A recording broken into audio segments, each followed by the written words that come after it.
Good morning. விடிஞ்சிருச்சுங்க, எழுந்துட்டீங்களா?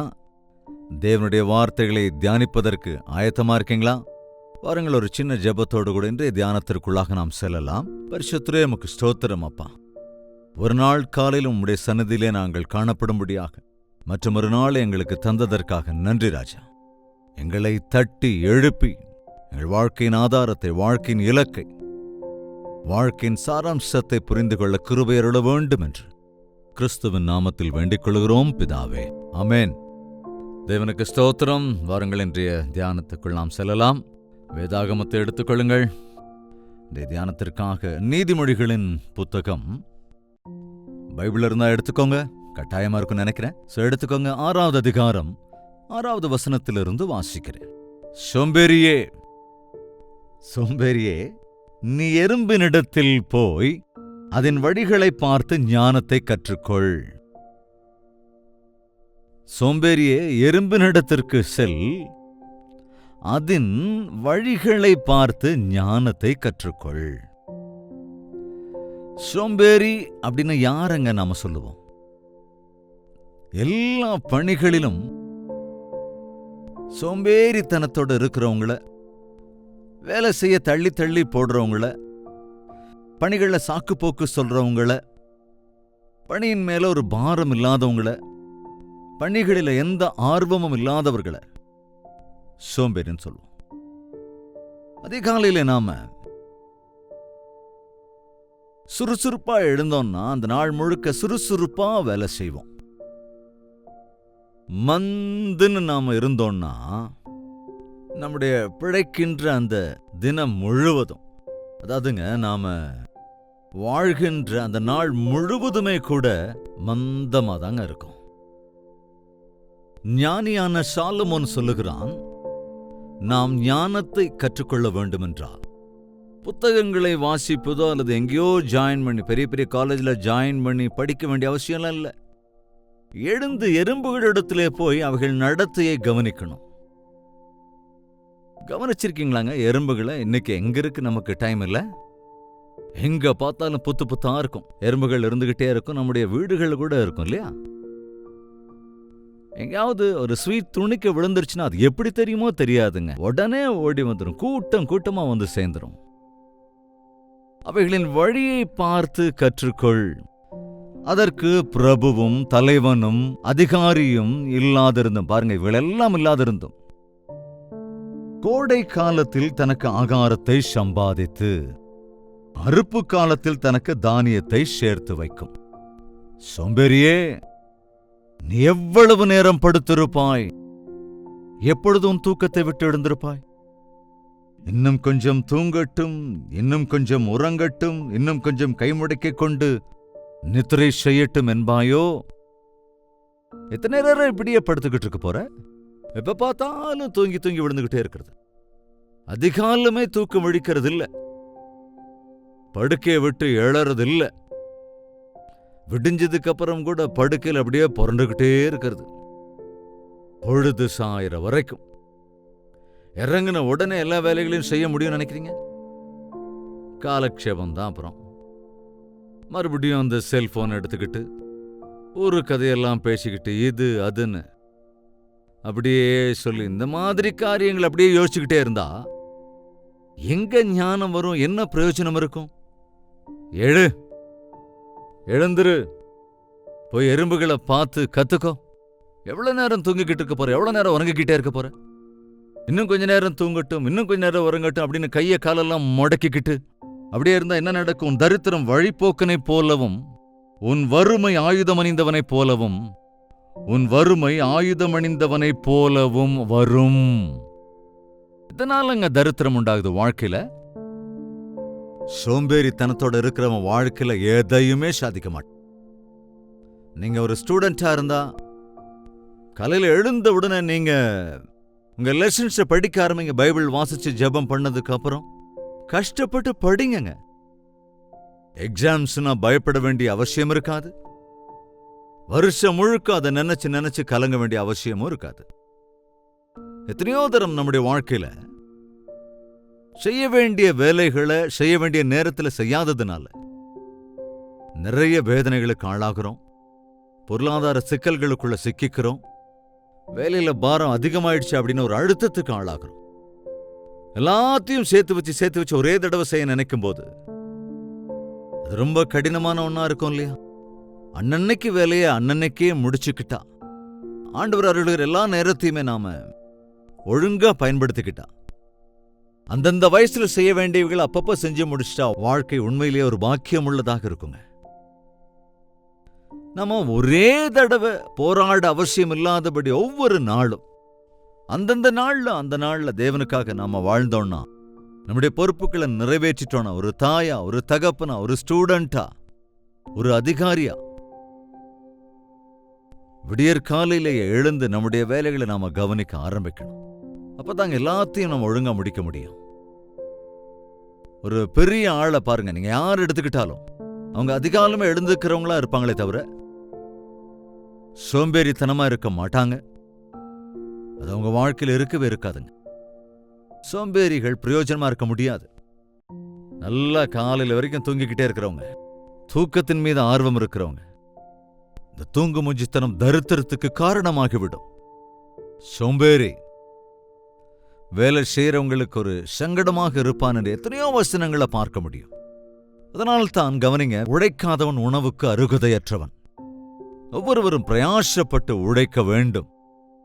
காலையில எழுந்த உடனேயே இன்னைக்கு நான் என்ன செய்யணும், இன்னைக்கு என்னுடைய பொறுப்புகள் என்னென்ன, இந்த ஆண்டவருடைய சமூகத்திலே முழங்கால் படியிட்டு அவருடைய சகாயத்தோடு உங்களுடைய வேலைகளை ஆரம்பிக்கிறீங்களா? அல்லது இந்த தூக்க கலக்கத்தோட, இந்த மந்தத்தனத்தோட, மந்தமாகவே வேலை செய்யறவங்க கஷ்டமான வேலைகளை செய்ய வேண்டி வரும். சுறுசுறுப்போடு இருக்கிறவங்க ஞானத்தோடு கூட அவங்களுடைய பணிகள்ல பெரிய காரியங்களை சாதிக்க முடியும். அதிகாலமே எழுந்து தேவனை துதித்துவிட்டு தேவனுடைய நோக்கங்களை உணர்ந்து அவர் அருளுகிற தேவ ஞானத்தை பெற்றுக்கொண்டு ஒவ்வொரு நாளும் நாம் தேவனுக்காக எத்தனையோ காரியங்களை சாதிக்க முடியும். எங்கெங்கிருந்து இதை நீங்கள் பார்த்து கொண்டிருக்கிறீர்களோ, யாரெல்லாம் இந்த வார்த்தையை கேட்டுக்கொண்டு இருக்கிறீர்களோ, நீங்கள் ஒரு தாயா இருந்தாலும் தந்தையா இருந்தாலும் அதிகாலமே எழுந்து ஜெபம் செய்யுங்கள். உங்கள் பிள்ளைகளுக்காக ஜெபியுங்கள், உங்கள் எதிர்காலத்திற்காக ஜெபியுங்கள், இந்த நாளில் செய்ய வேண்டிய பணிகளுக்காக நீங்கள் ஜெபியுங்கள். வாலிபர்களே, இந்த வாலிப பிராயத்தில் தூங்கிக்கிட்டே இருந்தா எதுக்குமே உதவ மாட்டீங்க. வாலிபர்கள் இந்த வாலிப பிராயத்திலே நுகத்தை சுமக்க வேண்டும். தேவனுடைய வார்த்தை சொல்லுகிறது, சீக்கிரமாவே தூங்க போங்க, அப்பதான் விடியற்காலையில உங்களால எழ முடியும். நடுராத்திரி வரைக்கும் அனாவசியமான காரியங்களை பேசிக்கொண்டு அனாவசியமான பாவங்களுக்கு இடம் கொடுக்கிறவங்க இந்த தூக்க மயக்கத்துல தான் எழுவாங்க. அன்னைக்கு எதையுமே அவங்களால சாதிக்க முடியாது. மத்தியில சில ஆய்வுகள் சொல்லுவது என்னன்னா, ராத்திரி 10 மணிக்கு அப்புறம் விழித்திருக்கிறவங்க எல்லாரும் செய்கிற வேலைகளிலே அநேகமானவைகள், அதாவது 90% உருப்படாத வேலைகள் தான், அனாவசியமான வேலைகள் தான், பலனற்ற பணிகளை தான் அவங்க செஞ்சுக்கிட்டு இருக்காங்களாம். அப்படிதானங்க? நடுராத்திரி நீங்க செய்யற வேலைகள் பிரயோஜனமுள்ள வேலைகளா? டிவி முன்னால உட்காந்துக்கிட்டு, கம்ப்யூட்டர் முன்னால உட்காந்துக்கிட்டு, செல்போன் முன்னால உட்காந்துக்கிட்டு அருவருப்பான காரியங்களால் உன் மனுஷனை நிரப்பிக்கிட்டு அந்த காரியங்களை பார்த்துக்கிட்டே இருக்கிறவங்களுக்கு டிவி அப்படியே பார்த்துக்கிட்டே உட்காந்துருந்தா நீ அதை ஆஃப் பண்ணா கூட அட்லீஸ்ட் 1 மணி நேரம் 2 மணி நேரம் வரைக்கும் தூக்கமே வராதான். அந்த ரேடியேஷன்ஸால நம்முடைய பிரெயின்ஸ் எல்லாமே கூட எஃபெக்ட் ஆகுதான். எனவே தயவு செஞ்சு சிந்திங்க, உங்களுடைய வாழ்க்கையில சுறுசுறுப்பா இருக்கிறத கற்றுக்கொள்வீங்களா? நம்முடைய ஏசப்பா நமக்கு ஒரு நல்ல முன்மாதிரி. அதிகாலமே எழுந்தவர் ஜெபித்தார். இன்னும் விடியற்காலம் ஆவதற்கு முன்பே தனிமையிலே தேவனுடைய பாதத்துல அவரோடே கூட ஐக்கியப்பட்டார். அவர் இந்த உலகத்துல என் பிதாவின் வேலையா இருக்கிறேன் என்று, என் பிதாவின் பணியை முடிப்பதுதான் எனக்கு ஆகாரம் என்று தொடர்ந்து கொண்டிருந்தான். இந்த காலை வேளையிலும் ஒரு விஷயம், உங்கள் வாழ்க்கையில் இந்த நாள்ல எதையாவது நீங்க சாதிச்சிருக்கீங்களா? யாராவது நம்ம தட்டி எழுப்பணும்னு, யாராவது நம்மள பின்னால் இருந்து தள்ளிக்கிட்டே இருக்கணும்னு, இப்படி எத்தனை காலங்க? எறும்புகளிடத்தில் போய் அவைகளை நடத்தி கவனிப்போம் என்றால் அவைகளுக்கு பிரபுக்கள் இல்லை, அவைகளுக்கு தலைவன் இல்லை, நியாயாதிபதி இல்லை, கேட்க ஒருவரும் இல்லை. ஆனாலும் அவைகள் கடினமாய் உழைக்கின்றன. இந்த துணிக்கைகளை எங்கிருந்தோ சுமந்து கொண்டு வந்து கோடை காலத்திலே தானியங்களை சேர்த்து வைத்து, ஏனென்றால் மழை காலத்திலே அவைகளால் உழைக்க முடியாது, அவைகளுக்கு ஆகாரம் இருக்காது. ஆனால் உன்னிடம் திருப்தியாயிருக்கும்போது அவைகளை விருதாவாக்கிக் கொள்ளுகிறாய். அவைகளை சேர்த்து வைத்துக் கொள்வதில்லை, சம்பாதித்து வைத்துக் கொள்வதில்லை. ஒவ்வொரு நாள் காலையிலும் தேவன் வானத்திலிருந்து மன்னாவை பொழியும்படி செய்தார். இந்த மன்னாவை காலமே போய் சேர்த்துக் கொள்ள வேண்டும். அதிகாலையிலேயே சேர்ந்து அந்த பனியோடு பனியாக இருக்கிற அந்த மன்னாவை ஒவ்வொருவரும் தங்களுக்கு தேவையானவற்றை சேர்த்து வைத்துக் கொள்ள வேண்டும் என்று ஆண்டவர் சொன்னார். சில பேர் அசட்டையாக 10 மணிக்கோ 11 மணிக்கோ எழுந்தா அங்க மன்னா இருக்காது. அந்த நாளிலே அவர்கள் பட்டினி கிடந்தாக வேண்டும். அதே போல தேவனுடைய சன்னதியிலே அதிகாலமே எழுந்து தியானித்தால் நாம் மிஞ்சிய நேரமெல்லாம் ஆசீர்வதிக்கப்பட்டிருப்போம். அந்தந்த நாளிலே நம்முடைய ஆவிக்குரிய ஆகாரத்துக்காக நாம் காத்திருக்க வேண்டும். தேவ சன்னதியில நம் சரீரத்துக்கு தேவையான ஆகாரத்திற்காக நாம் கடினமாக உழைக்கிறோம். எறும்பினிடத்திலே போய் கற்றுக்கொள்ளலாம். அறுவடை காலத்துக்காக தானியத்தை சேர்த்து வைத்துக் கொள்ள வேண்டும். இருக்கிற போது அதை சேமித்து வைத்துக் கொள்ள வேண்டும். ஏனென்றால் கோடை காலத்தில் தான் அவை ஆகாரத்தை சேமிக்க முடியும். மழை காலத்திலே எறும்புகளால் சேமிக்க முடியாது. மழையிலே அவை நனைந்தால் அவ்வளவுதான். மழை காலத்திலே சேமிக்க முடியாது என்பதால் கோடை காலத்திலே சேமிக்கிறது. பார்வோனுக்கு கனவு வந்தது. 7 அழகும் புஷ்டியும் உள்ள பசுக்கள் வந்தன. அவைகளுக்கு பின்பு 7 மகா அவலட்சணமும் இளைத்ததுமான பசுக்கள் வந்தன. அந்த கேவலமாக இருந்த பசுக்கள் கொழுமையான முந்தின 7 பசுக்களை பட்சித்த போதும் அவைகள் அவலட்சணமாகவே இருந்தது. அதன் அர்த்தம் என்ன என்று கேட்டபோது யோசேப்பு தேவ சன்னதியில் காத்திருந்து சொன்ன பதில் என்ன? 7 வருடங்கள் செழிப்பாக தானியங்கள் விளையும். அதைத் தொடர்ந்து 7 வருடங்கள் பயங்கரமான பஞ்சம் வரப்போகிறது. என்றால் என்ன செய்வது? அதற்கு கூட பதிலை சொன்னான் யோசேப்பு.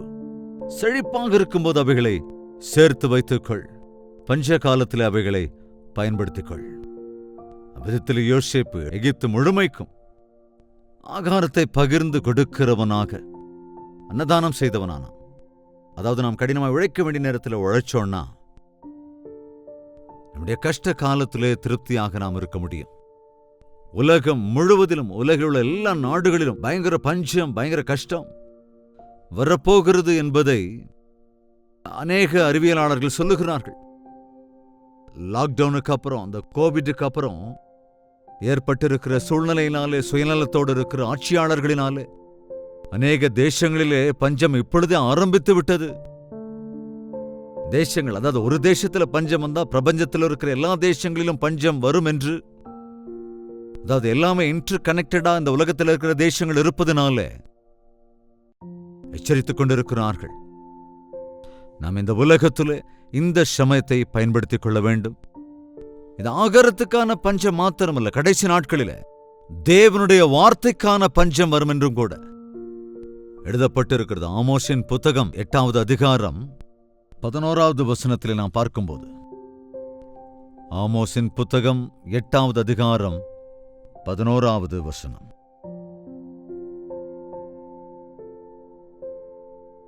இதோ நான் தேசத்தின் மேல் பஞ்சத்தை அனுப்பும் நாட்கள் வரும்.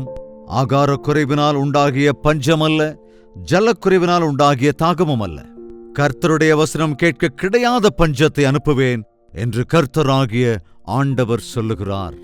நல்லா கவனிங்க. நான் தேசத்தின் மேல் பஞ்சத்தை அனுப்பும் நாட்கள் வரும். ஆகார குறைவினால் உண்டாகிய பஞ்சமல்ல, ஜலக்குறைவினால் உண்டாகிய தாகமும் அல்ல. கர்த்தருடைய வசனம் கிடையாத பஞ்சத்தை அனுப்புவேன் என்று கர்த்தராகிய ஆண்டவர் சொல்லுகிறார். ஆகாரத்தை குறித்தது அல்லங்க, தேவனுடைய வார்த்தை நமக்கு கிடைக்க கூடாத ஒரு சூழ்நிலை வரப்போகிறது. இன்றைக்கு திருப்தியாக தெய்வ வார்த்தை உங்களுக்கு யூடியூப் மூலமா, ஃபேஸ்புக் மூலமா, சோசியல் மீடியா மூலமா சர்ச்சஸ்ல இன்னைக்கு தரப்படுகிற போது அநேகம் பேர் இந்த வார்த்தையை கேட்டிருக்கீங்களான்னா, ஐயோ இல்ல சார், காலையில எழுந்திருக்க முடியல, அவ்வளவு வேலை, தூங்கி எழ முடியலன்னு சொல்றவங்க சொல்றதை கேட்டா அது ரொம்ப கவலைக்குரிய விஷயமா இருக்கு. திருப்தியாக தேவனுடைய வார்த்தை நமக்கு கிடைத்துக் கொண்டிருக்கிறது. ஆனால் ஒரு காலம் வரப்போகிறது, தேவனுடைய வார்த்தையை கேட்கலாம் என்றாலும் அதை சொல்வதற்கு ஆட்கள் இருக்க மாட்டாங்க. சமுத்திரத்துல இந்த மூலையிலிருந்து அந்த மூலைக்கு போனாலும் ஒரு பைபிள் வாங்கலாம்னு நினைச்சா அதை வாங்கக்கூட முடியாத சூழ்நிலை. தேவனுடைய வார்த்தை கேட்கலாம் என்று சொன்னாலும் சொல்பவர்கள் இருக்க மாட்டார்கள் என்ற ஒரு சூழ்நிலை கட்டாயம் வரப்போகிறது என்று வேதம் எச்சரிக்கிறது. விழித்துக் கொள்ள வேண்டும். தேவனுடைய வார்த்தையை கேட்க வேண்டும். இருதயங்களை தேவனுக்கு முன்பாக சரியாக வைத்துக் கொள்ளலாம். சோம்பேறித்தனத்தை தொழித்து விட்டு ஆண்டவரிடத்தில் ஆர்வத்தோடு கூட நம்முடைய வாழ்க்கையில நாம் முன்னேற வேண்டும். ஜெபிக்கலாமா? பரிசுத்தமும் அன்பும் நிறைந்த பிதாவே, இந்த காலை வேளையில இன்னும் தூங்கிக் கொண்டிருக்கிறவர்களை, அலட்சியத்தோடு இருக்கிறவர்களை, தேவனுடைய காரியங்களில் அசட்டையாயிருக்கிறவர்களை, திருப்தியான ஆவிக்குரிய ஆகாரமான வார்த்தை எங்களுக்கு கிடைத்துக் கொண்டிருக்கையில் அவைகளை அலட்சியப்படுத்தி எங்கள் வாழ்க்கையில நாங்கள் சோம்பேறிகளாக, தூங்குமூஞ்சிகளாக, ஆவிக்குரிய தரித்திரத்திற்குள் தள்ளப்பட்டு விடாமல் விழிப்போடு இருக்க சகாயம் செய்யுங்க ராஜா. உடைய பரிசுத்த ஆவியை எங்கள் மீது ஊற்றி ஆவிக்குரிய வீரர்களாய் எங்களை ஆயத்தப்படுத்த வேண்டும் என்று இயேசுவின் நாமத்தில் வேண்டிக் கொள்கிறோம் பிதாவே. ஆமென். நம்முடைய கர்த்தராகிய இயேசு கிறிஸ்துவினுடைய கிருபையும் பிதாவாகிய தேவனுடைய அன்பும் பரிசுத்த ஆவியினுடைய அன்யோன்ய ஐக்கியமும் சந்தோஷமும் சமாதானமும் இந்த அனுதின தியானத்தில் ஒருமனப்பட்டிருக்கிற ஒவ்வொருவரோடும் என்றும் என்றும் சதா காலங்களிலும் தங்கி தரித்திருப்பதாக. ஆமென். தேவனுக்கு ஸ்தோத்திரம். திரையில் காண்பிக்கப்படுகிற எண்ணுக்கும் உங்கள் ஜெப தேவைகளையும் பாரங்களையும் டெக்ஸ்ட் மெசேஜ் அல்லது வாய்ஸ் மெசேஜ் மூலமாக வாட்ஸ்அப் அனுப்பி வையுங்கள். உங்களுக்காக ஜெபிக்க நாங்கள் தயாராக இருக்கிறோம். நீங்கள் எங்கிருந்த நிகழ்ச்சியை பார்த்தாலும் லைவ் சாட்டிலே வந்து பகிர்ந்து கொள்ளுங்கள். உங்கள் பெயரையும் விவரங்களையும் பதிவிடுங்கள். அதேபோல ஷேர் செய்வதையும் லைக் செய்வதும் மறந்து விடாதீர்கள். தொடர்ந்து இந்த நிகழ்ச்சியின் மூலமாக நீங்கள் பெற்ற நன்மைகளையும் பதிவிடுங்கள். தேவனுக்கு சித்தமான நாளை மறுபடியும் சந்திக்கலாம். அது வரைக்கும் தேவனுடைய மகா கிருபை உங்களுக்கு துணையா இருப்பதாக.